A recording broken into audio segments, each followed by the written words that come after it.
Hello everybody, and thank you so much for coming, and a big round of applause for Aaron. I'll explain for you in a moment why this was his brainchild, but please.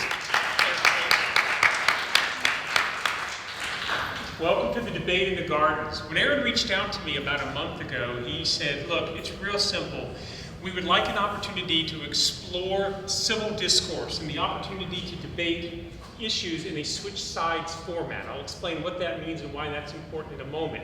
And he wanted to do it here, he wanted to do it in the gardens, he wanted to do it part of the RNC, and he wanted to do it with some of the best youth we have in Cleveland, the Cleveland area. And he wanted to showcase some of the really amazing young talent we have. Your debaters today are 16 years of age, 16 years of age, and 18 years of age. Wise and seasoned old men, one and all, right? One of them is a junior in high school, or about to become a junior in high school. One is senior, and one has just entered John Carroll starting here this fall. Actually did some debating for us last year as he was homeschooled and did part of his homeschooling as John Carroll courses. So we're talking about really old people here who understand the values of debate. What are those values? Well, the idea behind switch side debating actually goes back to Protagoras, the ancient Greek philosopher, who almost 2,500 years ago argued you don't really know a topic, any topic, unless you know it well enough to defend both sides. That in order to truly value your own opinion, you should be able to defend the antithesis of your opinion. And then you're truly educated on a topic. And so that's what competitive debate's been trying to do. We at John Carroll have been doing that for almost 100 years now, and we think there's a great value in that. The research shows that young men and women who debate end up being better critical thinkers, learn to think on their feet more quickly, research far more effectively, are able to advocate their ideas more clearly, and better listeners and better perspective takers. That's a pretty good skill set if you think about that. In the long term, it means that they are far more likely to graduate from high school, far more likely to matriculate to college, far more likely to graduate from college, far more likely to get jobs in their chosen areas and keep those jobs, far more likely to be involved in society at the level of social programs and politics. All of those seem like they're pretty good skills to have, pretty good values to have as well. I'm going to give you a couple of quick statistics to sort of make my point anecdotally, and then I'll move on. I've been involved in debate now. This will be the start of my 41st year in the activity. I don't have hard research on this because it doesn't exist, but I am very confident in saying that less than 1% of Americans are ever involved in a high school or college debate program. And yet, of the last 20 presidents of the United States, 8 of them are former debaters. Until Justice Scalia passed away, 44% of the current Supreme Court are former debaters. Why is it that debaters are so grossly disproportionately represented in these business fields, legal fields, judicial fields, political fields? It's because they have a unique skill set. They're very good at what they do. Right? And so the folks you're going to see today are young. As I said, they're between 16 and 18 years of age. They're just starting out in what it is that they do, but they're already very successful in their various endeavors.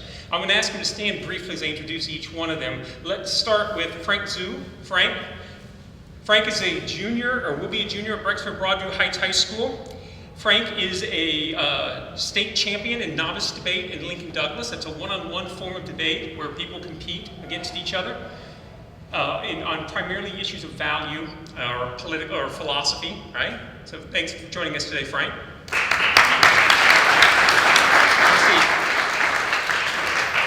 Rashil Ragavan.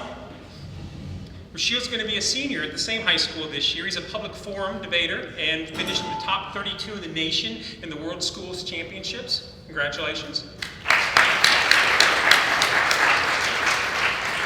And Zach Zinda, the old guy here at 18, is a homeschool debater who also, as I mentioned, debated for us at John Carroll last year. He actually won the Lincoln Douglas National Championship for Novice Division last year for college debate as a homeschool senior enrolled in college courses at John Carroll. So congratulations. Our format's pretty simple. We have 8 topics. We think we're going to get through 6 debates. The debates will be 15 to 20 minutes each, not real long debates. In each of these, 2 of these folks will debate. The third one will sit that one out.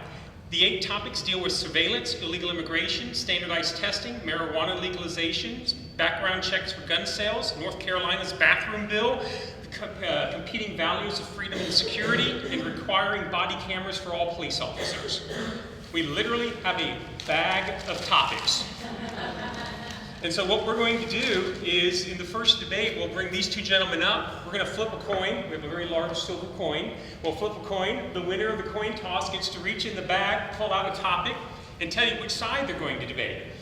So they'll announce the topic and tell you the side. The person who loses the coin toss will have to do the opposite of whatever was selected. They will debate again in the fourth debate. We'll let the other person, whoever loses the coin toss, can make the choice that time. And so the speeches will be short. They'll start with a 3-minute speech in favor of the resolution, 2 minutes of cross-examination, 3 minutes against, 2 minutes of cross-examination, 2 minutes for, 2 minutes against. We're done. We're moving on to the next topic. Make sense? Frank, since you're the young guy here, ready? We went over heads and tails, right? Heads. Heads, he says. Tails.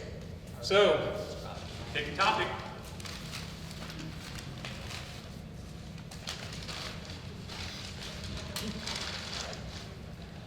The topic is resolved. Ohio should require all uniformed police officers to wear body cameras. So we have a minute to get ready, and we will be off and running. You ready? You're speaking on the affirmative. All right. You can grab either camera or mic you want. Here we go.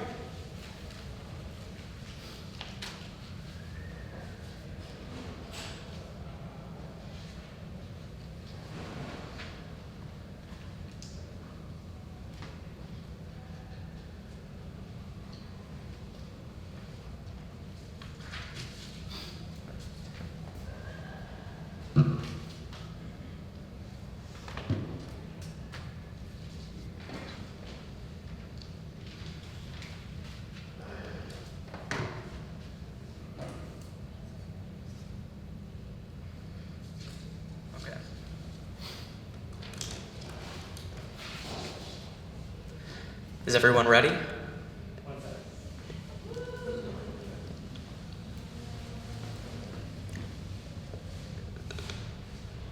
Okay. Let's begin now. I affirm resolved. Ohio should require all police officers to wear body cameras. My first contention is eyewitness unreliability. The justice system of the status quo is one that over-relies on eyewitness testimony. Crafted at a time before cameras were in every pocket, the going logic was that if we could find a neutral third party with a brain photograph, a memory that is, we could use their testimony to establish the truth. This idea is more fiction than fact. As the Scientific American pointed out, the establishment of DNA testing caused hundreds of cases to be overturned. Of 239 wrongful convictions studied by researchers at Yeshiva University, 73% of them were convictions based on the testimony of 2 or more mistaken eyewitnesses. The high-pressure situations that require eyewitness testimony to be used are often the very same situations that make testimony unreliable. Overwhelming bodies of research have found that anxiety, stress, the use of reconstructive memory to remember specific details about a scene, focus on a weapon, and the leading questions common in court cross-examinations all make testimony less reliable, causing biases in every direction imaginable. In a modern example, the Michael Brown case was riddled with conflicting testimonies. Eyewitness accounts noted that he was on the floor, standing with his hands behind his back, reaching for a weapon, charging the officer, or laying curled up.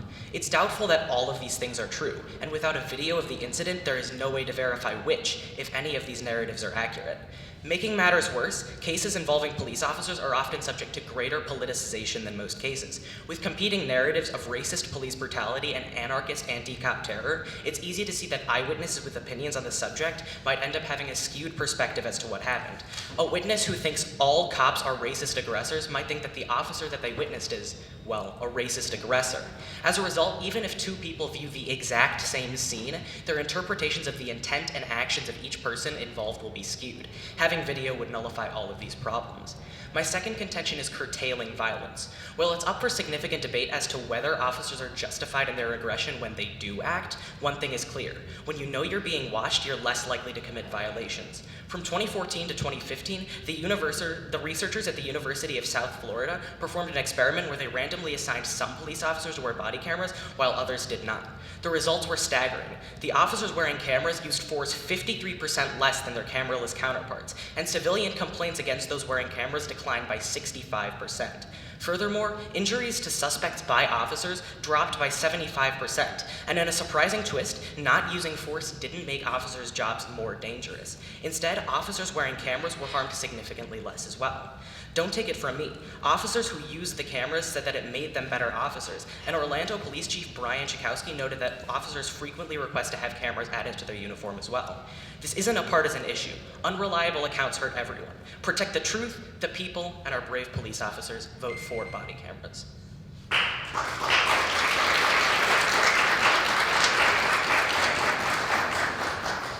Question about the format. Do we get a minute of prep time before process? You can take a minute whenever you want to take it, but you have 1 minute between cross-ex and your next speaker. I'll just start. You take time from it now? Yeah, so I'll start. So I'll start now. Okay, so your first contention is about eyewitness and reliability, right? Mhm. So are the police officers the only one who have cameras, or are there video cameras in other places as well? As I said at the beginning, there are cameras in every pocket, but that doesn't guarantee that when they're required that a camera will be on the scene. Okay. By putting the cameras on the uniforms will guarantee that they're there when they're needed. Okay, so just because the camera is on a uniform, does that guarantee that the camera is going to be turned on? Not necessarily, but at the same time, given the fact that officers said that they prefer having the cameras on, it's likely they'll keep it that way. It makes them safer and their suspects as well. Okay, so could you explain your second contention to me? Okay, so basically here's the deal. When an officer knows that they are being watched, that every single action that they're participating in is being recorded, they are less likely to commit violations. Okay, and that's what the University of Florida study says, Right. Was this done in like a controlled environment? So Yeah. was it done like out on the street, or without any supervision, or are there like researchers constantly watching them? Well, the supervision is the cameras. What they did is they randomly assigned some officers to wear body cameras and some officers from the exact same group to not wear body cameras. Oh. As a result, it's a statistically valid Okay, so they were test. being constantly watched by the researchers. More or less, they recorded their data. Okay, could you explain your first contention? All right, so basically in the status quo, if there are no cameras on the scene, eyewitness testimony is what is relied on to cause a conviction. And as a result, we see many varying accounts that conflict with each other. As I told you in the Michael Brown case, he was doing somehow 5 things at once, Okay, which so it's- didn't actually happen. So you're saying that without a camera, it's essentially going to be what a person says versus what the police officer says. Exactly. Okay, thank you. Mhm. Okay, I'll take my 1 minute of prep time now. All right.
So, beginning now. I negate. Resolved. Ohio should require all uniformed police officers to wear body cameras. Contention 1.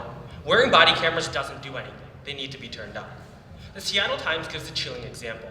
A Seattle officer with a camera approaches 2 African-American men mistakenly arrested for robbery. The officer claims the men refused to follow directions, and so he kicked them on the face to the ground. The men say they were complying and the officer used unnecessary force. The camera should resolve the matter, right?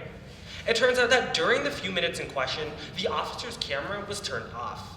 However, the officer's microphone was on and he can be heard saying, quote, "I'm going to make stuff up," end quote. The Washington Post writes in 2015, quote, "Nationwide, police have shot and killed 760 people. Of these, 49 of those incidents have been captured by body camera, or about 6%. Just 21 of those videos, less than half of those incidents have been captured by body camera, just 21 of those videos, less than half, have been publicly released. And in several of those cases, the footage was severely cut or otherwise edited. Virtually all the 36 departments involved in these shootings have permitted their officers to view the videos before giving statements to investigators. This could help rogue officers tailor their stories to obscure misconduct and avoid prosecution. If the videos are going to be a secret, no one is being held accountable," end quote.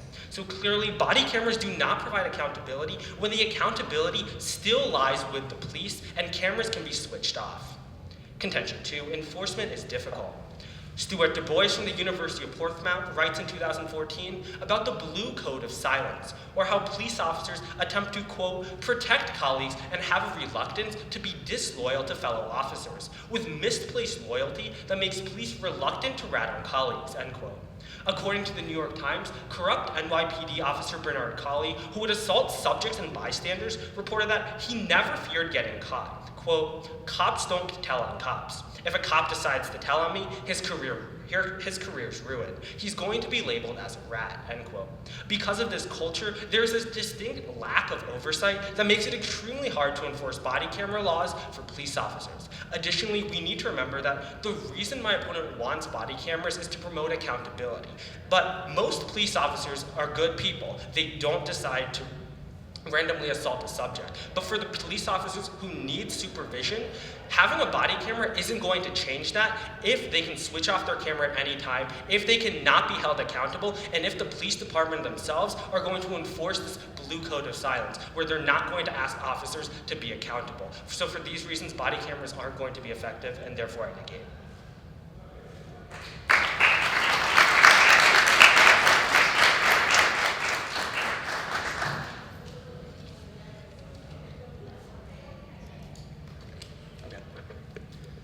Are you guys ready for the cross-examination then? Mr. Roseman? All right. Let's start. So as of right now, are body cameras required everywhere? I mean, body cameras are being used by police officers, yes. But they're not required yet, right? Sure. Okay. So you said that only 6% of officer aggressions were captured on film. 6% of shootings, or Right. shootings Okay. involving deaths. So 6% of deaths. Do you think that if body cameras were required everywhere, that there would have been more shootings captured on film? Okay, so as you stated, many departments, not all departments, but many departments do require their officers to wear cameras. However, as I stated in my second contention, enforcement is difficult, not only because officers can switch these cameras on and off at will, but also because of this Blue Code of Silence that exists, that police officers are hesitant to go against their colleagues. Okay, so let's talk about the Blue Code of Silence Sure. then. All right, you insist that if cops are not going to rat out other cops, then there will be no accountability. So why is it bad that we use cameras? Who can't be fired and who won't be assaulted by other cops? Okay, so what I'm saying in this contention is that if there's, I'm not saying that all police officers are bad. I'm not saying that all police officers are going to be violent. I'm saying that if there's some police officers, like Bernard Colley, for example, who will just continue to assault people regardless of whether there's a camera or not, because he knows that he can switch it off, and his police department, will not do anything to require that he switches it on because of this Blue Code of Silence. That's why body cameras are going to be less effective.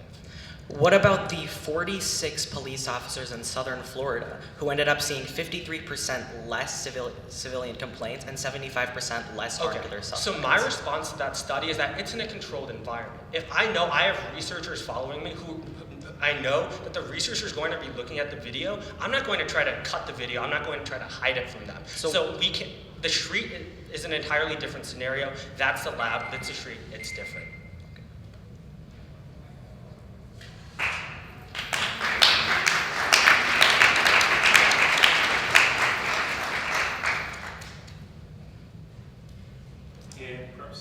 Okay.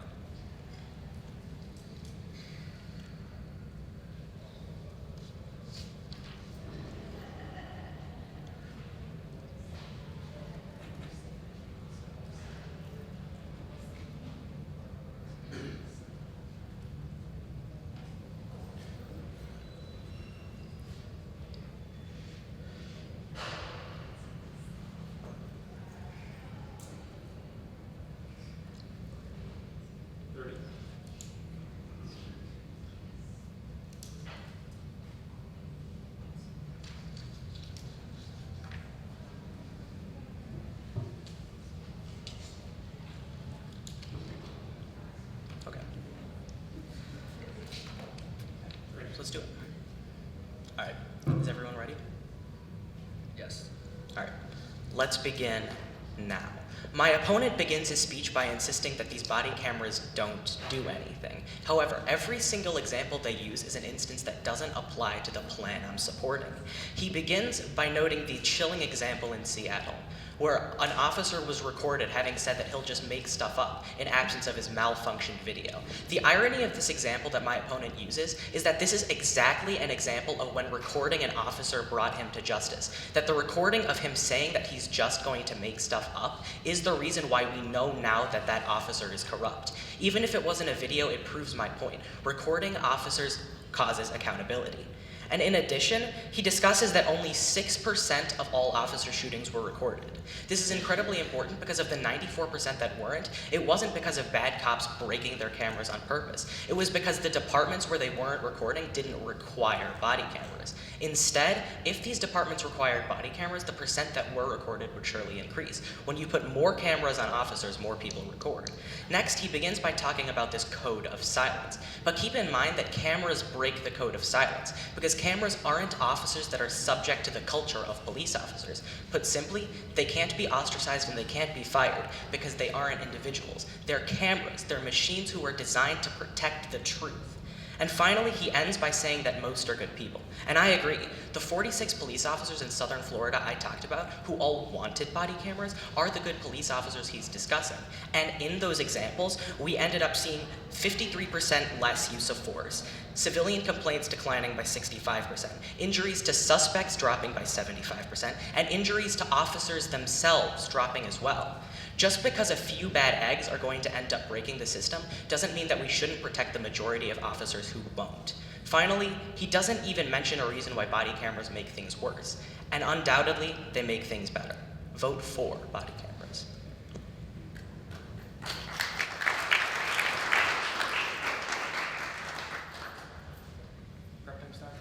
Yes.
So how this is going to work, I'm going to respond to my opponent's second contention about how body cameras curtail violence, and then I'll move on and respond to the points he makes against my own arguments.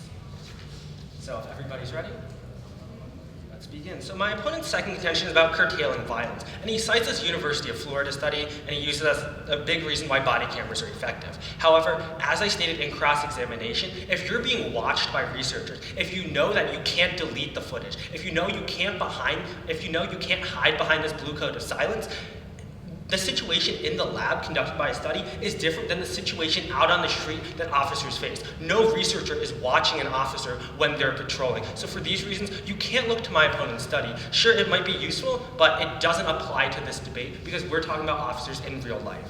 So my opponent attacks my first contention, where I say that body cameras are ineffective because they're not turned on. First, he says that it doesn't apply to my plan because we're going to see a great benefit when we actually require body cameras to be allowed for everybody.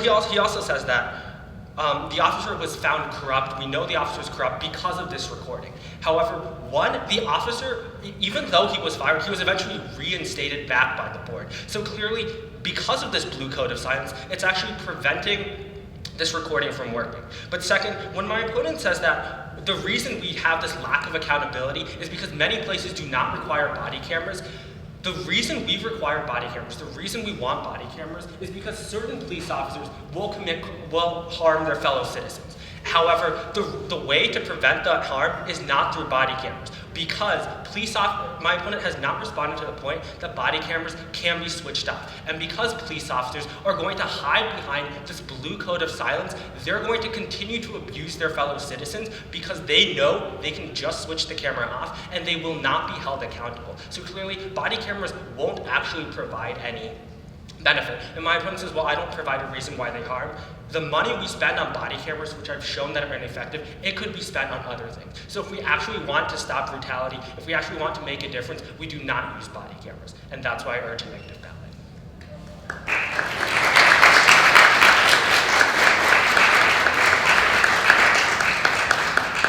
So that's the end of our first debate. Weren't we all that articulate as 16-year-olds, right? I mean,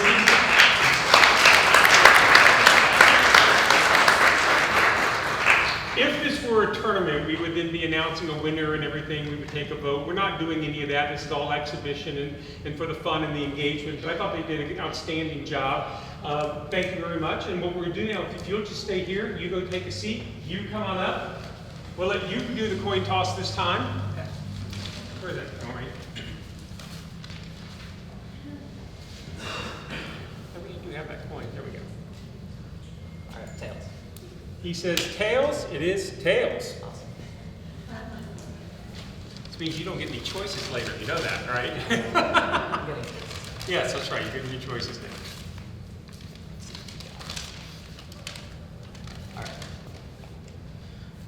Resolved, the United States federal government should substantially curtail its domestic surveillance. Will you affirm or negate? I'll affirm. All right.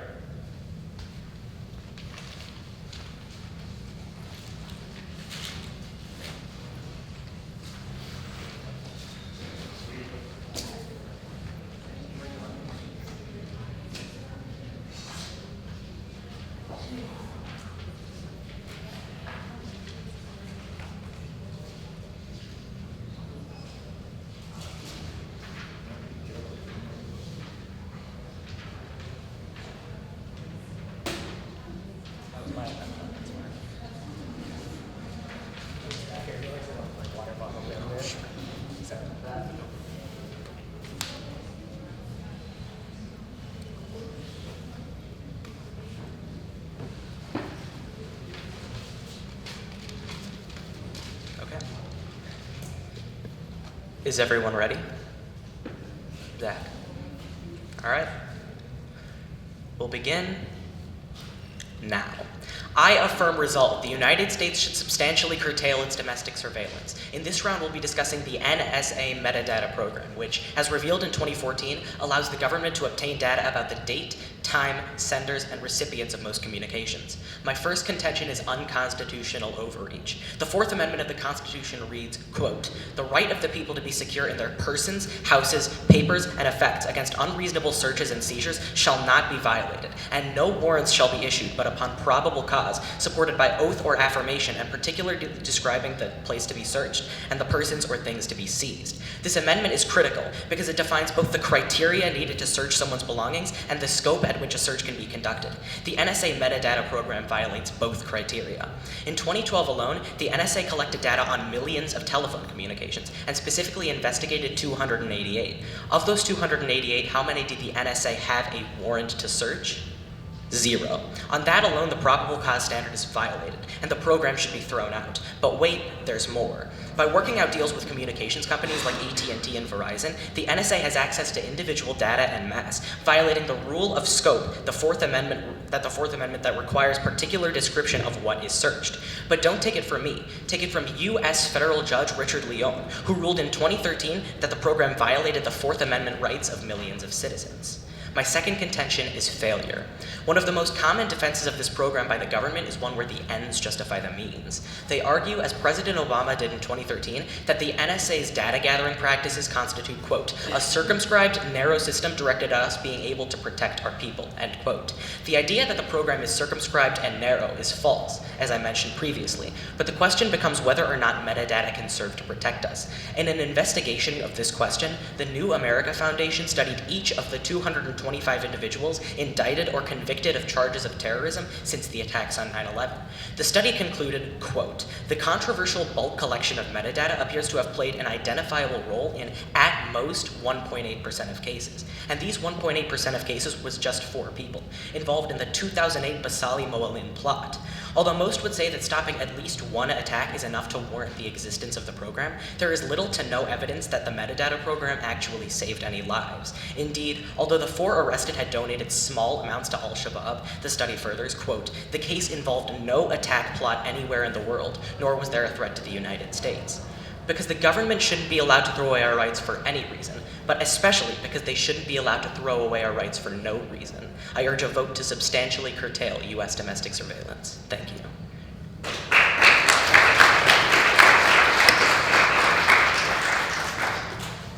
Starting prep now. All right, let's talk about the metadata program specifically. Now, what all is collected by the metadata program? All right, so the metadata program collects data based on communication, so just the date, time, and the senders and the recipients. Okay, so only the date of the call, who it was to, and the duration of the call, correct? Correct. Is any of the content of this material released to the public or released to the government? No. Okay, so how exactly then is this a violation of our privacy? Because quite simply, it identifies information about us that the government can use to draw conclusions without our permission or the permission of a court. Do you not sign a waiver when you sign up with a phone company? Not a waiver that violates our Fourth Amendment, no. You sign a waiver that says that they are going to have your data, not that the NSA is going to. Okay, well, let's talk about that. Who determines, or rather, who interprets the Constitution of the United States? Well, the Supreme Court and the federal justices, and, as I said, Federal Judge Richard Leon voted against it. Is he not a circuit court judge? Is that correct? He may be, but he's still a federal judge, and as a result, his understanding of the Constitution. Does not the ultimate authority to rule on the Constitution lie within the United States Supreme Court? That may be the case, but do you have a Supreme Court ruling yet? Exactly, that was my question to you. Has this ever been ruled on by the Supreme Court? Not that I'm aware of, no. This is the only judge ruling I could find. Okay, and if this is such a divisive issue and such an invasion of our privacy, why, may I ask, has this never been brought to the Supreme Court? Personally, I can't talk about the reasons why things go to the Supreme Court to any specific degree. Again, a federal judge ruled on it, and his ruling was against it. Okay, but not a Supreme Court judge, to make that Not that I'm aware of, but okay, as long as a judge has ruled on it. Now let's then talk about the failure of the program. Now, does not the metadata program work because it collects all of the data, of all of the information, so then we can draw conclusions from that data? Well, that's why people assume it works. But again, it's only been implicated in ending one network of people who had done no harm at all. Now, did that article that you cited from the New American Foundation, did that say that the metadata program was responsible for the only program responsible for 1.8%? It says that these are the only 1.8% are the only cases where it seems to have played an identifiable role. Okay, thank you. Starting prep. 1 minute.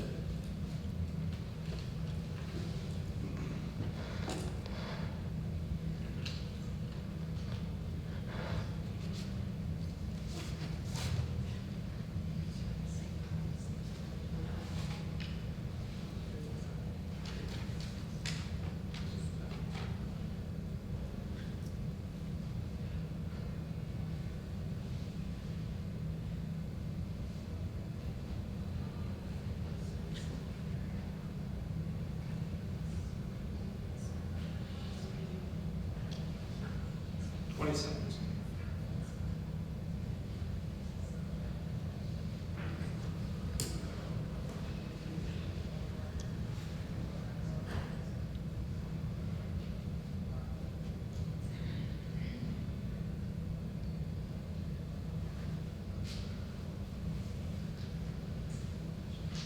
Okay.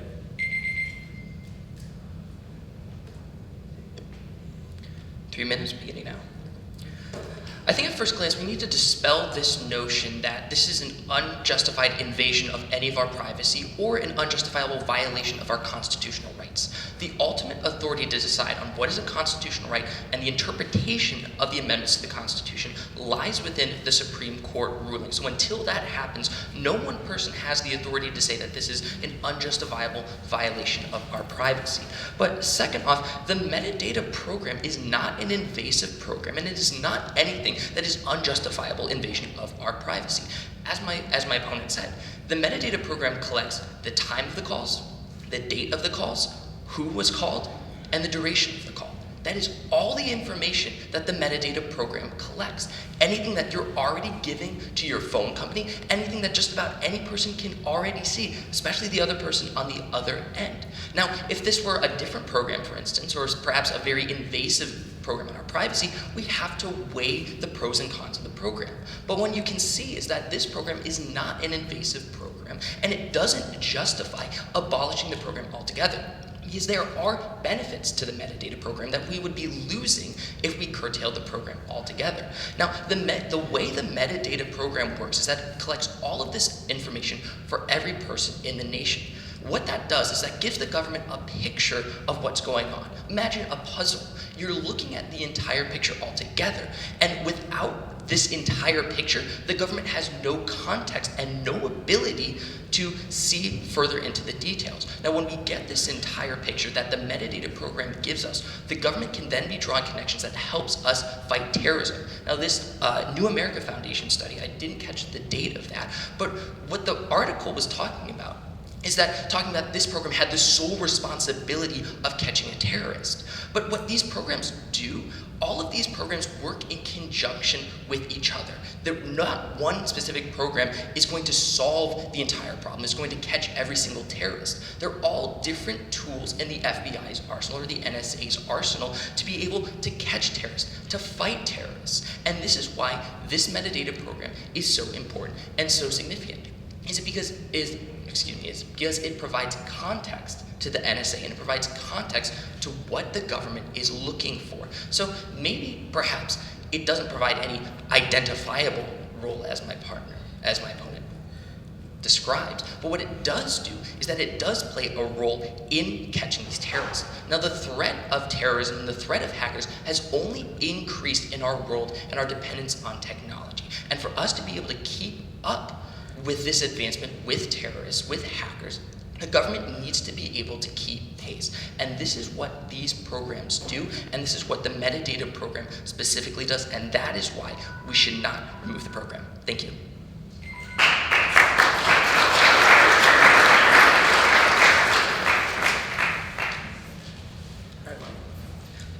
Ready for cross-examination? Yes. Cool. All right. I'm going to begin by quoting you towards the end of that last speech. You said, quote, maybe it doesn't play an identifiable role, but it plays a role. Mm-hmm. So if we can't identify the role that the metadata program plays, how do you know that it's playing one at all? Because it provides justification at the very basis of conducting an investigation. I have no further context on what you mean by that article by identifiable. What it does do, as I said, is that it provides context to the investigation. And there are plenty of things that an investigator has to do to get probable cause for a warrant, and that's a role that the metadata program plays. Yeah, so let's talk about that probable cause for a warrant. So when collecting these metadata on almost every American citizen, does the NSA get probable cause? I believe it's been ruled that the NSA doesn't need probable cause to collect this information because it's not invasive. To get actual content, to get the content of your phone calls, yes, they have to get a warrant. But as I said, what the metadata program is, it's time, duration, who the call is to, and how long the call was. It's been ruled that's not invasive enough information to need probable cause. And so if we're talking about the metadata program itself, that's what we're talking about. So you said yourself that this metadata is used to conduct investigations, correct? It's used to provide the basis for investigations, yes. All right. So at the point where metadata is used to determine, at least in part, whether people are guilty or innocent, is it not invasive to collect it without a warrant? I'm not sure exactly what the question was. So you're saying that metadata is used in investigations, which determine whether it provides citizens the basis are for guilty or investigations. Yes. So it can provide a basis to proving X suspect is guilty, correct?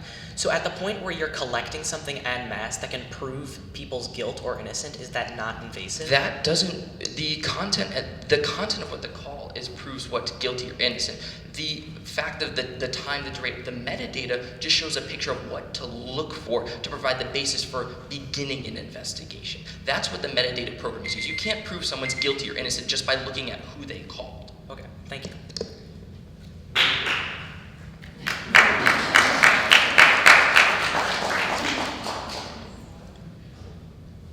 right, I'll take my prop.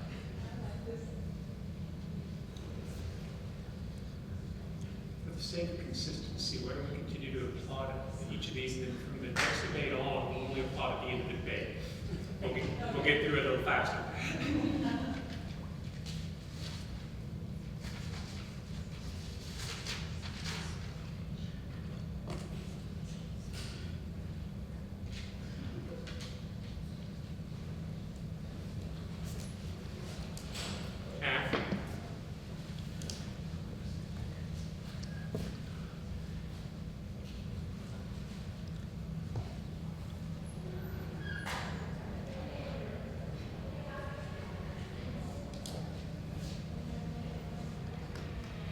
Okay.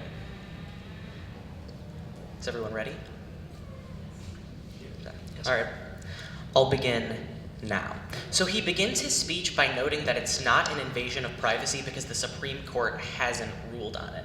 Well, here's the issue. We've already had a federal judge that made a decision, and he said that it invaded the privacy of millions of citizens. And you don't need to take it to a Supreme Court justice when it literally says in the Fourth Amendment that the right to the people for their information not to be searched will not be infringed unless there is a warrant. It's crystal clear. There is no vague wording here. Just because we didn't have 1 of 8 people sitting in a room in DC decide on it doesn't mean that nobody has.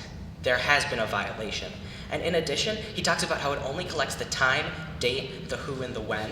But here's the issue. When something is used to draw conclusions about the guilt or innocence of our citizens, no matter how small the data is, that requires a warrant. That's the reason that they created the Fourth Amendment in the first place. Back then, it was people going into your homes to see if they can catch a glimpse of something that might prove your guilt. Now it's people going into your phones to see if they can catch a glimpse of something that proves your guilt. In a way, it's even worse than collecting actual data about the communications in the phones because it completely lacks context. Instead of showing you what a person said to another person, it only shows you that 2 people happened to connect once upon a time. As a result, people not actually involved in any plots can be investigated just by association, which causes real tangible harms for those who are. And in addition, he talks about how the NSA plays some sort of hidden role with their metadata program, but here's the problem. The study I cite with the New America Foundation doesn't discuss what the NSA did alone. It discusses the cases where the NSA's metadata program had an identifiable role. And here's the issue that happened with only 4 people in 1 plot that didn't have an attack schemed. And as a result, there was no role played at all. For all these reasons, I urge a vote to substantially curtail domestic surveillance.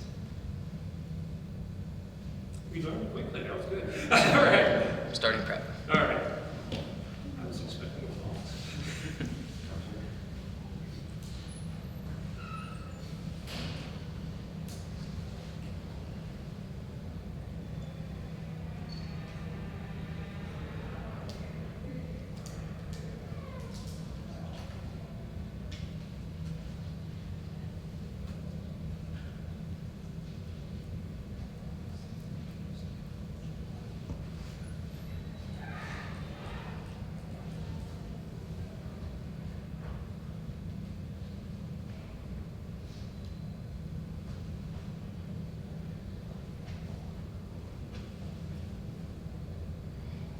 Seconds.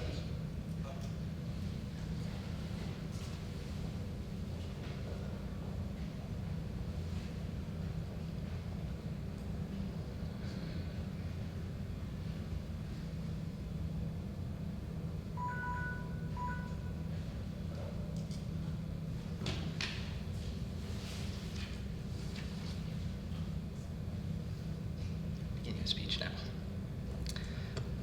I'd like to begin by quoting the Fourth Amendment specifically. It says, "The right of the people to be secure in their persons, houses, papers, and effects against unreasonable searches and seizures shall not be violated, and no warrants shall issue but upon probable cause, supported by oath or affirmation, and particularly describing the place to be searched and the persons or things to be seized." Now, my opponent said that it was so crystal clear on how this was an unconstitutional program, yet nothing about the words against unreasonable searches and seizures is crystal clear at all. That's why we have the Supreme Court to rule on these matters. Now, what the definition of unreasonable search and seizure is ultimately up to the Supreme Court. So we have already said that because the metadata program is not unjustifiably invasive, this has not been ruled to be an unreasonable search and seizure under the Fourth Amendment. So that is precisely the reason why this is a constitutional program. And his entire basis then for ruling against the program is gone. This is not an unconstitutional program. So there is absolutely no reason then to eliminate the program, especially even if we assume his premises are correct and we've solved 1.8% of cases. Again, that's still not a reason to eliminate the program because it's not unconstitutional. And he has no proof that there's been any unjustifiable investigations under innocent people as a result of this program either. So there's been no harm done by this program, and there's no reason to cut the program. But secondly, I'd like to reiterate my point that the metadata program is not always a part of the active investigation. It's the basis to begin the investigation. They connect the dots. Terrorist A is contacting terrorist B. We should investigate. It's not an active part of the investigation. It's the basis for the investigation. And that is why the metadata program is so significant, and it is why it should not be cut and why we need to uphold the status quo and vote for the negative. Thank you.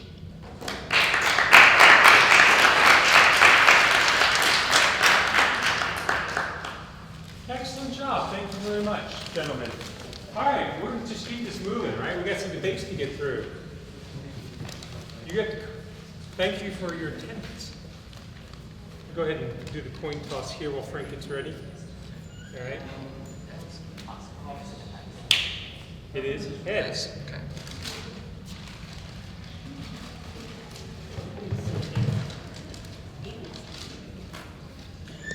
Resolved. Standardized testing in schools should be curtailed dramatically. Affirm or negate? I would like to... I will negate the resolution. You're up. Standardized testing should be curtailed dramatically.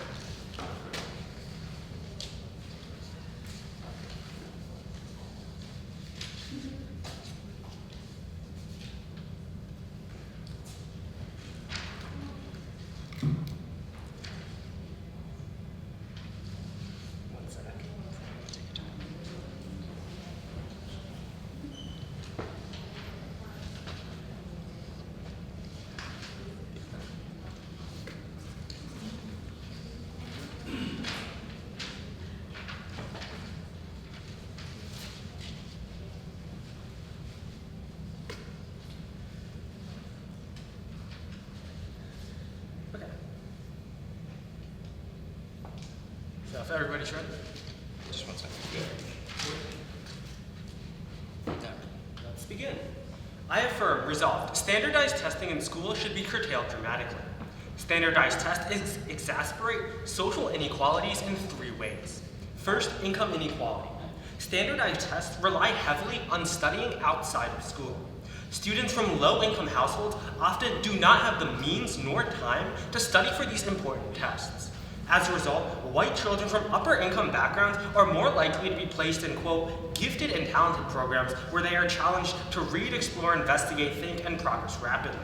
Students from low-income backgrounds are more likely to be denied diplomas, retained in grade, placed in a lower track, or unnecessarily put in remedial education programs. While there is no difference in talent between these kids, class assignment based on standardized testing ensures that they will have a difference in skill once they're out of school, not based on merit, but circumstance. As a result, Stanford finds that the achievement gap between high and low income students has grown by 40% in the last 25 years. Second, racial inequality. As a result of similar disparity in opportunity, Time magazine notes that Black and Latino students in New York score below whites and Asians on standardized tests so consistently that although there are almost 70% of the overall student body, there are only 11% of students enrolled at elite public schools, which require high standardized test scores for admission. Further, standardized tests don't solve the problem. Instead, they try to work around it. Time magazine finds that standards set by these tests don't set everyone on an equal playing field. Instead, for example, in Virginia, only 45% of African American students in each school must pass standardized tests, while 68% of whites and 82% of Asians must do the same. This is not only unfair to these other races, but also African Americans, because, quote, if one expects less from some students, these lower These lower educational expectations will become a self-fulfilling prophecy for school districts, and those students will fall even further behind, end quote. Finally, the Huffington Post finds that, especially in tests for younger students, questions often rely on associations unique to the white experience, and white normativity is dangerous to the future of colored students in education. And third, gender inequality.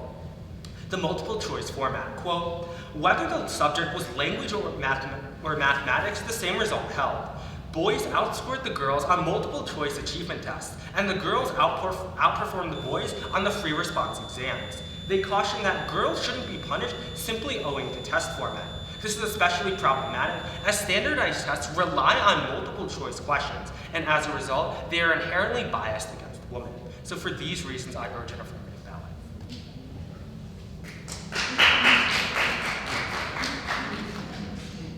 All right, I'll start cross-examination now. So you had three basic headings: that standardized tests exacerbate income inequality, racial inequality, and then finally gender inequality.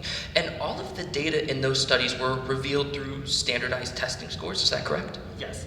All right, so the basis for all of the reasons you're citing problems are all revealed through the fact that we have standardized tests, is that correct? Yes, and as I say, Okay, standardized tests actually exacerbate this difference. They actually make it wide, because instead of using these standardized tests to do something good, we're actually using the data from the standardized test to set lower standards for certain groups. Okay, so you claim then under the second heading that we're setting lower standards for... No, that's what that's not what I'm claiming. That's what Time Magazine specifically revealed. No, that's fair. So then, let's talk then about the gender inequality specifically. Could you please explain how having multiple choice questions is inherently biased to women?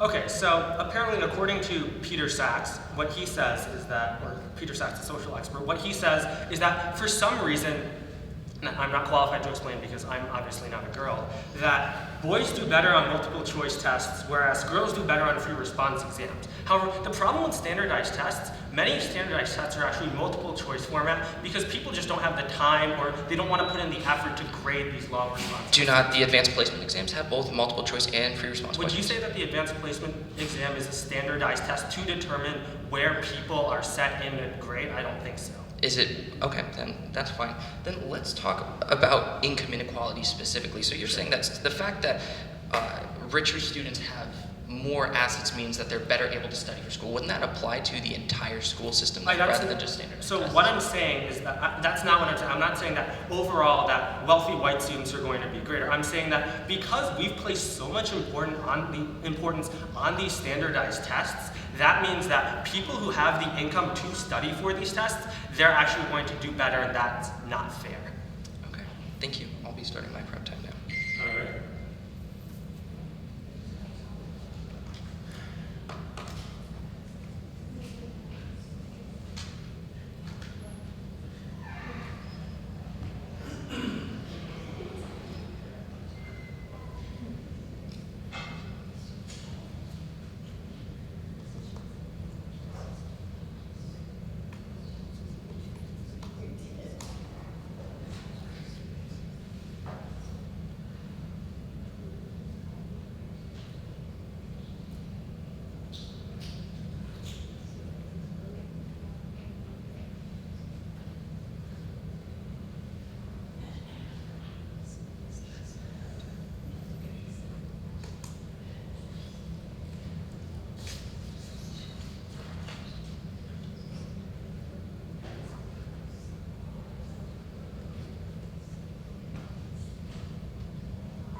My counter to the affirmative speaker's arguments is that not that standardized tests are the root cause of all these problems. Standardized tests are what reveal these problems. It's a standard, it's a barometer, it's a metric that shows us where we are and where our students are. All three of these issues that my opponent has brought up are revealed through the fact that we have standardized tests. They show us certain students are performing better than others. They show us that certain genders are performing better at multiple choice questions versus free response questions. If we didn't have these standardized tests, how would we know that this is a problem? The very fact that we have these problems in this debate today show us the reasons why we need standardized tests. They show us where we're at, where our students are at. And it's a standard, it's a barometer, it's a metric that shows us where we are. And that's why standardized tests are so important. Now, every single one of the reasons that my opponent brought up are not caused by standardized tests. Income inequality, racial inequality, gender inequality. These are all underlying problems that society as a whole has, that we as a society need to fix. But the root cause of these problems isn't standardized tests. The very fact that we're seeing these problems, that they're revealed through standardized tests, shows why we need them. Now, standardized tests, again, reveal problems. They show which areas need help.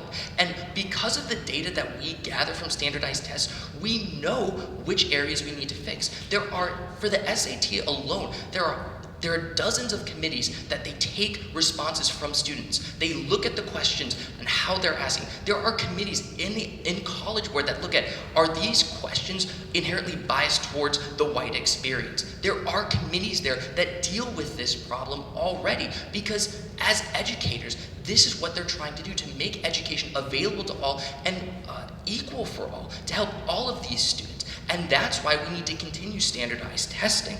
They show which areas need help, they show which school zones are doing better than others, and they show us which teachers are performing better than others. The fact that we have these standardized tests prove why we need them. And abolishing standardized testing or reducing it dramatically, as the affirmative speaker suggests, doesn't solve any of these problems. There is no way that just because we abolish multiple choice questions that we're going to solve for gender inequality. Or if we abolish standardized testing that we're going to solve racial or gender inequality. This isn't the root cause of the problem, it's how we know there is a problem. And that's why we shouldn't be abolishing standardized testing. That's why we shouldn't be reducing it whatsoever. It reveals these problems and it helps us improve as a nation, and it helps us secure the future for our children and make sure that these students are educated properly. Thank you.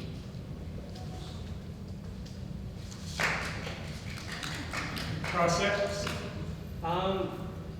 It's like, take a sec. You absolutely may.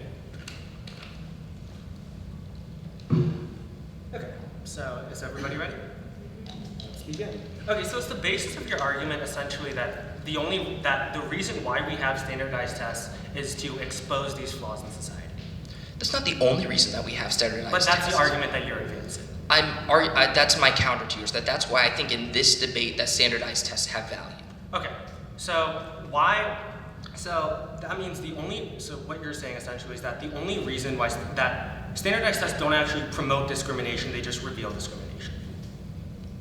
Is that what you're saying? In some instances, yes, they promote What a are lot of those other other things, but standardized tests aren't the reason that we have discrimination. Okay, so does that mean that if I prove that standardized tests are the reason, or that standardized tests do cause some amount of discrimination, do cause some amount of disparity, do cause harm to our students in our schools, does that mean that No, my argument is that they aren't the root cause of these issues. Abolishing standardized testing doesn't make all students equal.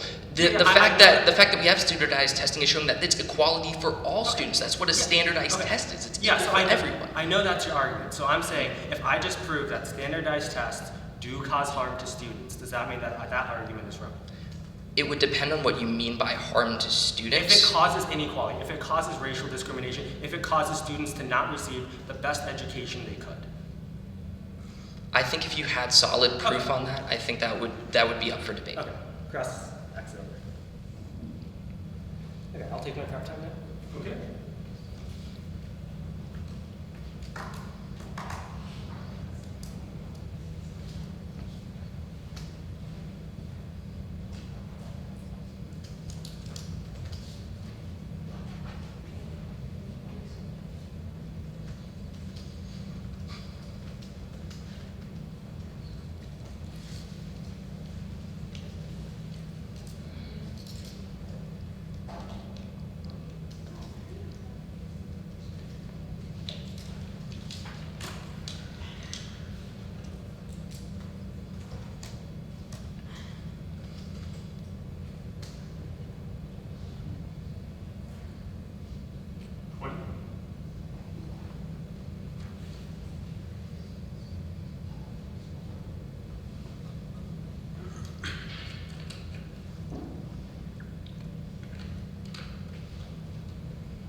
So, how this is going to work is I'm going to respond to my opponent's arguments that he makes against my case, and then I'll put forth some reasons how standardized tests actually do cause harm to students. So that's it if everybody's ready. Let's begin. So essentially the core of my opponent's argument is that standardized tests, they're only used as a measuring stick. They don't actually cause any harm by itself. All they do is reveal harm. However, in my case itself, I give an example of how standardized tests actually do cause harm. Standardized tests promote racial inequality. My opponent says, well, this already exists, so nothing happens. As a result of these standardized tests, because African Americans are disadvantaged, they are deliberately put down to lower classes. They are denied advanced educational opportunities. I said that in my case, and my opponent did not respond to that. Additionally, my opponent says, well, standardized tests, there's committees, there's boards of education who are going to make sure that these tests have questions that all students can relate to. However, if you look at the recent example in Texas, where school textbooks advocated things such as the Confederacy or advocated religion in public schools, you can clearly see that those committees there, even though they were committees and my opponent claims that they would do a good job of preventing this kind of biased material, they did not prevent this biased material. So that's why standardized testing, that's why my opponent's case falls. So let's look at some reasons why standardized testing actually harms students. First is that it promotes wrong morals. People know that standardized tests are important. Kids know it can be important to their future. And so what do? They cheat. And so what standardized testing does, it promotes the wrong morals. It says, do anything you have to, including take certain drugs in order to make you focus, or copy down the answers ahead of time. Do that in order to get ahead. That's one reason why students are, it promotes wrong morals. Second, bubble kids, or kids who are between the most advanced and the least disadvantaged, are ones who are going to be hurt. Why? Because, well, the most advanced people are already going to pass. The kids who are failing, they're not going to pass. So teachers are just solely going to teach to those bubble kids to try to get them to pass and make the teacher look better, and that's going to harm the education of the most advanced and the least advanced. So for all these reasons, that's why we need to curtail standardized testing. Right?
Is everybody ready?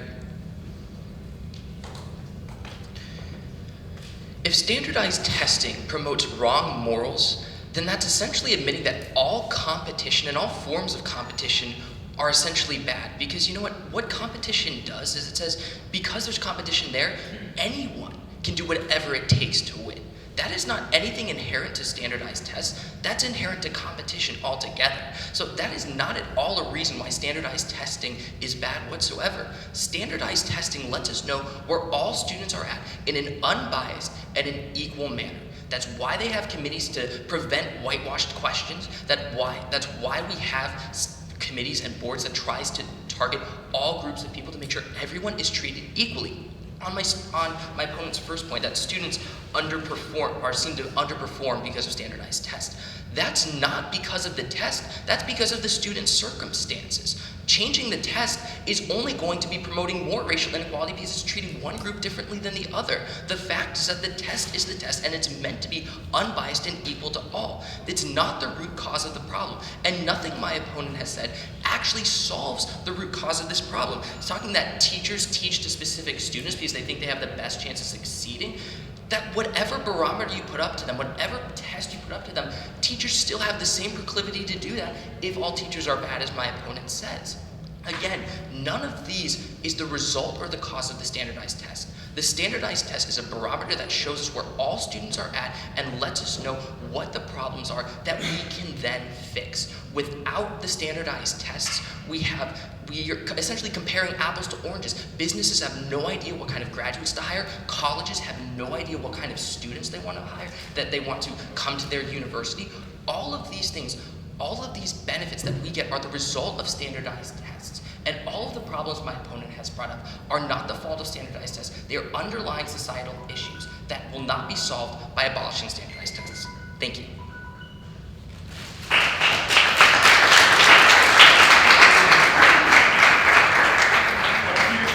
fear I could sway the debate against you if I asked everyone if they were ready to take a test. All right. Grab a seat.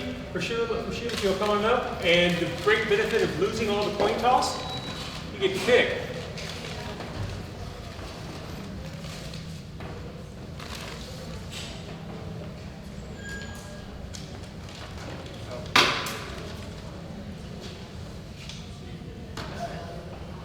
So the resolution is resolved, Ohio should legalize the recreational use of marijuana. So I'll negate on this.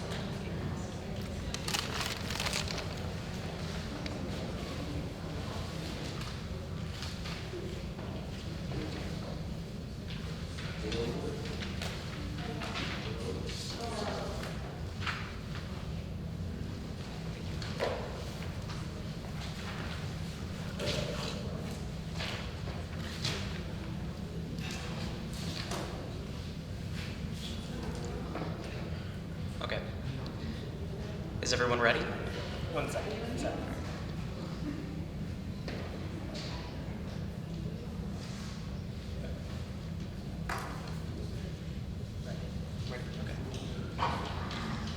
I'll begin now.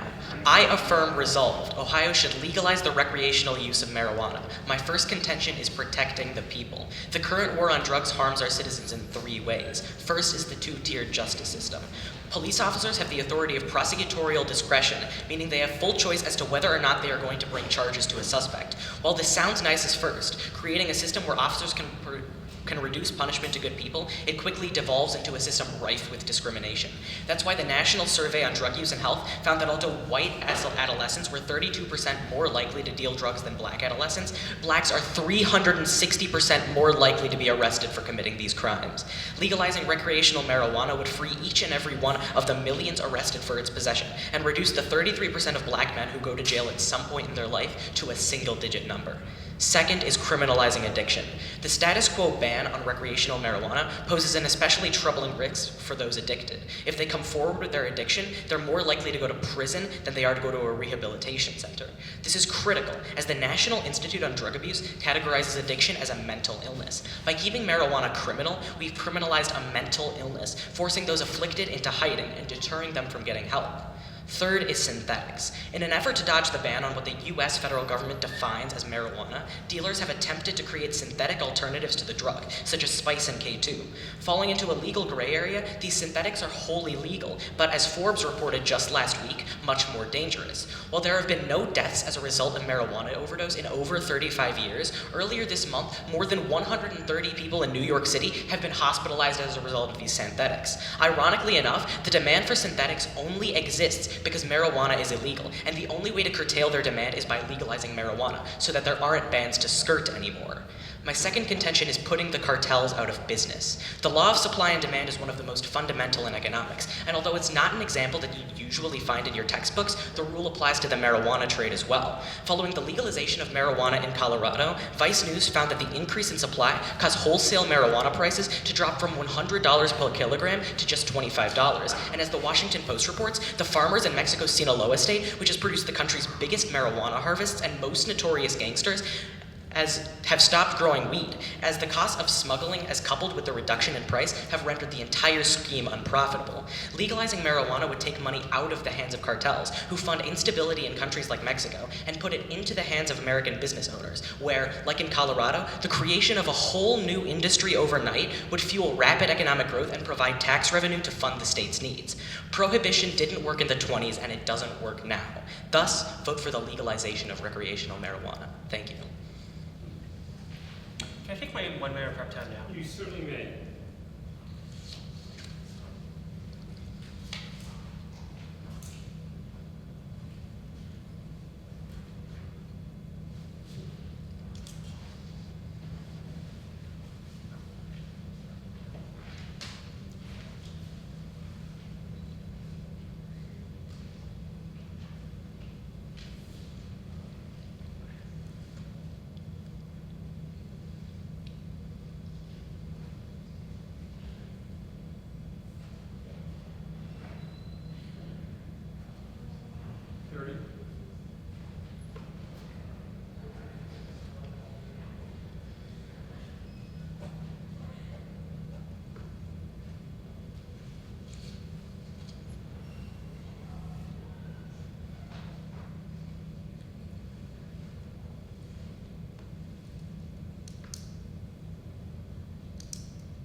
So if everybody's ready?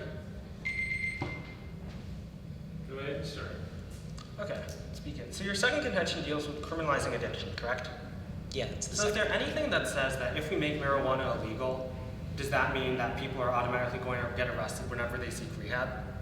I'm sorry, what is that? Okay, so let me provide an example. So let's say someone has a heroin overdose. So do the police officers automatically send them to jail without treating them? Or do the police officers put the person in rehab first and then arrest them? When there's the case of an overdose, they go to rehab first. However, it's not the case that when they're found possessing a drug that they'll go to rehab Okay, first. so is Instead, that- they'll go to prison. Okay, so does the affirmative say, or does the affirmative have to support the idea that when we legalize marijuana, people who want help for their addiction are going to be sent to jail? Is there anything in the affirmative that says that criminalizing marijuana would have to do that?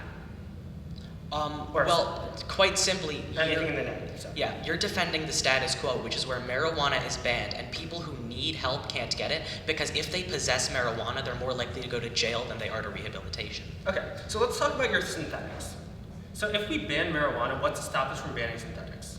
Well, quite simply, synthetics are adaptive. The reason that they were created is to Yeah, skirt but the what's to stop us from banning it? Again, they're created to skirt the chemical definition of marijuana. So once synthetics are banned, they create a different alternative Okay, synthetic so which has its but own if I'm chemical trying to save composition. people, if I'm trying to save people's life, I don't care about the definition of marijuana. I do what tries to save lives. And because as it's common knowledge that these things like K2 and spice are similar to marijuana, they have the same effects as marijuana. Why can't I just ban those? Because, quite simply, they change the formula, and the moment that you edit the definition as known by the government, they'll edit their own formula to create a new drug with a different chemical composition that has the same effects but is totally legal. What's your second contention, sir? My second contention is putting the cartels out of business. So increasing the supply of marijuana will decrease the price, making it unprofitable for criminals to sell drugs. Okay. All right, time to speak. Yep. Everybody ready? Let's begin. I negate resolved Ohio should legalize the recreational use of marijuana. My sole contention is increased danger. It's obvious that when marijuana is legalized, it will be used by more people. The logic is simple. If you make something easier to get, more people will be able to get it. If the use of marijuana becomes as simple as a walk to the nearest convenience store, marijuana use will skyrocket. And marijuana use is dangerous in 3 ways. First is teen use. Just like setting age restrictions on alcohol doesn't prevent minors from getting it, the same holds true for marijuana. Following the legalization of marijuana in Colorado, teen use skyrocketed. While as a nation, marijuana teen use dropped 4%, the Rocky Mountain High-Intensity Drug Trafficking Area Survey found that teen use in Colorado increased by 20%. As a result, Colorado is the state with the highest rate of teen marijuana use. The teen use of marijuana carries real impacts. A Northwestern University study found that marijuana users have abnormal brain structure and poor memory, and that chronic abuse may lead to brain changes.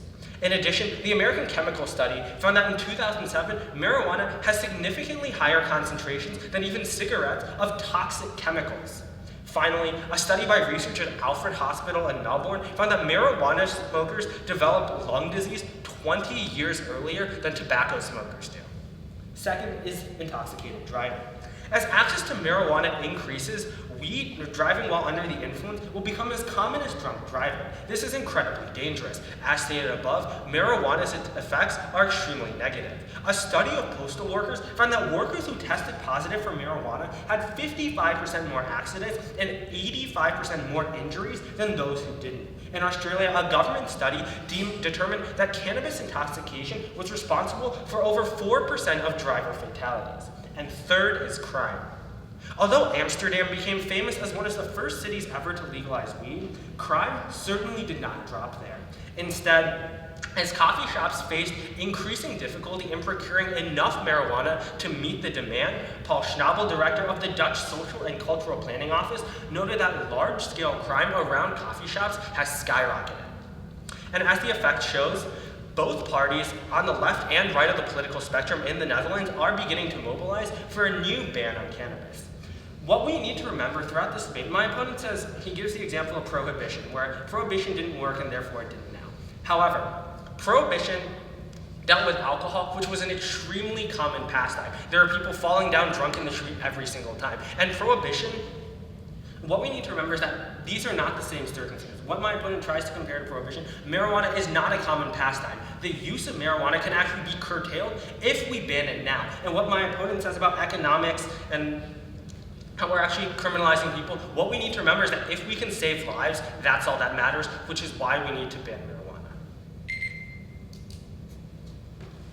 Okay. You ready for cross-examination? Wait one sec. Man, I'm drinking a lot of water. Hydration good. I'm ready. Okay, you ready? Yep. All right, let's begin. So you say that saving lives is most important. So in the last 30 years or so, how many people have died from overdosing on weed? Okay, so what I'm saying is that it might be great to have a life, but if your life is worthless, if you're stoned, if all you can think about is your next drug habit, that's not a good life. So what you're describing there is addiction, correct? What I'm describing there is how marijuana can ruin people's lives by, for example, what I said about intoxicated driving as well. How that not only affects their life, but other people's lives as well. And other rash and irresponsible things people do while under the influence of drugs. Okay, so why would someone bring weed on the job? Because they're addicted. Why would people smoke on it? Why Right. would people drink on it? And so if we didn't criminalize addiction, would it be more likely or less likely that people would take drugs during their job? Could you clarify the question, sorry? All right, so in the status quo, we have marijuana that's criminal, meaning people who need and want help can't get it because they're more likely to be arrested than put in rehabilitation centers. So as a result, people who are addicted need their fix. So what you're saying is that people who are on the job, who are smoking marijuana on the job, they have addictions. So if we were to make it so that they had access to rehabilitation and care, would it be more likely or less likely? Okay, that they'd so still be here's the doing thing. this? I do not understand how making something criminal and opening up rehab for that, I don't understand how that's a bad thing to do. You seem to say that those two things are incompatible with each other. However, that's not the case. If we make something illegal, by all means, I think it would be the most appropriate thing to do if we were to accept that those people are now addicted, that we should try to help those people become not addicted and therefore open up rehab or addiction treatment centers to deal with that problem. But the only way that happens is if we don't take them, if we take them to rehab instead of jail. And the issue is that right Okay, now, so one, there's nothing that says we can't put people in rehab before they're sentenced. actually marijuana being illegal does exactly that. Okay, so what we need to remember is that if there's nothing that says we can't put people in rehab before we put them in prison. I don't know where you're getting that from. Prep starting. Okay.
So I'll begin by noting that he completely mishandles my point about criminalizing addiction. He insists that we can put people in rehabilitation centers while marijuana is illegal. This doesn't happen in the status quo for two reasons. First, if someone possesses marijuana, they don't go to a rehab center in the status quo.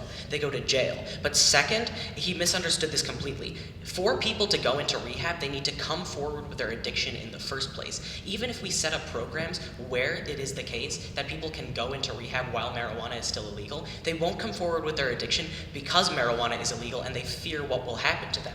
Instead, what ends up happening is that they stay inside, stay closeted while they need help. So next, let's talk about his points where he discusses first teen use. So his only citation that teen use increased was a survey. And the problem with this is that it's completely self-reporting. And so the reason why reported teen use actually increased had nothing to do at all with the amount of marijuana present and the amount of marijuana that was used. Instead, the only reason that it increased is because it became more socially acceptable to use marijuana and more socially acceptable for these people to tell the truth in the survey. And then next he talks about having an abnormal brain structure as a result of marijuana, but keep in mind two things. First, nobody has ever died from an overdose in marijuana in the last 35 years.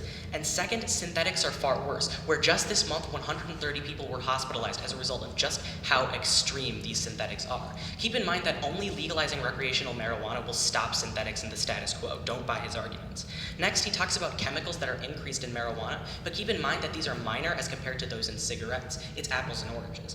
And so finally, he talks about crime, but here's the deal. The reason that this crime exists is because Netherlands is not like the United States. It's because Netherlands had a problem reaching the demand of marijuana that was required, but that won't happen in the US. As I made clear in my second contention, we have an excess. We're increasing the supply, and that's what's putting the cartels out of business. It's reducing the price, meeting demand, and then some. And for all these reasons, vote to legalize recreational marijuana. Thank you. All right, we've got 1 minute to prep. Yep. And then your final speech. Now.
Okay, so I'm just going to respond to what my opponent, or I'm sorry, I'm just going to respond to my opponent's attacks against my own case. So if everybody's ready? Okay, let's begin. So first my opponent says I misunderstand his point about criminalizing addiction. But what we need to remember that throughout my opponent's arguments, he's essentially advocating for one core principle, that we should legalize a drug that hurts people. He doesn't disagree with the point that marijuana causes bad stuff. So let's look at the end result. If we legalize marijuana, we have a majority of people, a vast amount of people, hurting themselves by taking this drug. If we criminalize marijuana, we have less people who are hurting themselves by taking this, less people who are hurting themselves by taking this drug. That's what the fact of the matter boils down to. That's why you can't look at my opponent's argument. My opponent also brings up this idea of synthetics, that the only way to get rid of synthetics is by actually allowing for marijuana use. There's two responses to this. First is that there's nothing that says we can't ban synthetics when we ban marijuana. As I stated, K2 and spice have the similar properties to marijuana, so why can't we just ban them since they're like marijuana? But additionally, and the more compelling reason, is that these synthetics are more powerful. And because people want that greater high, even if we allow for marijuana, they'll still go to these synthetics. So my opponent's not solving any problem by advocating for the use of marijuana. In fact, he's just polluting the minds of more people. Finally, what my opponent says is that in his contention, he talks about cartels, how money's going into businessmen. But again, the core of this debate boils down to more people are going to be taking marijuana when it's legal. That's true. any single law that that makes something illegal curtails that use. And so if you look at my opponent's second argument, he seems to be saying it's okay to get teenagers stoned because businesses are getting money. That seems to be the core of my opponent's argument, and because of that, because he's valuing money over our next generation, over our future potential, we can't allow that to happen. So overall, what this debate boils down to is that when we make marijuana illegal, we're actually preventing the use of it. And I don't know how many of you have seen the film Reefer Madness, but if you want that to happen, vote for VFS. You did not go